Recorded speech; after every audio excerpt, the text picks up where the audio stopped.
Boat's a little unorganized, but just wanted to show the Hydroturf install. Post install, I guess.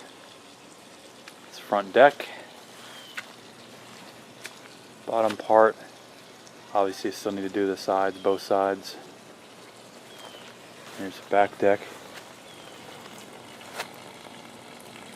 Definitely came out really nice. It's held up through a season of gator hunting so far. And it's not peeled up. This is the Hydroturf from Gatortrax camo pattern. You can only get through them with a 3M adhesive on the back.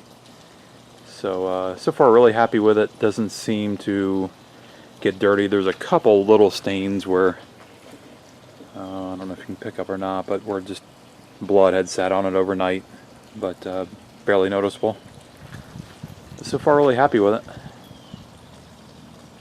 Here it is from the other side. Finish out that wall, maybe up around the corners up there. I'm not sure what I'm going to do there, but this wall I'm going to finish, and then of course the left hand side of the boat.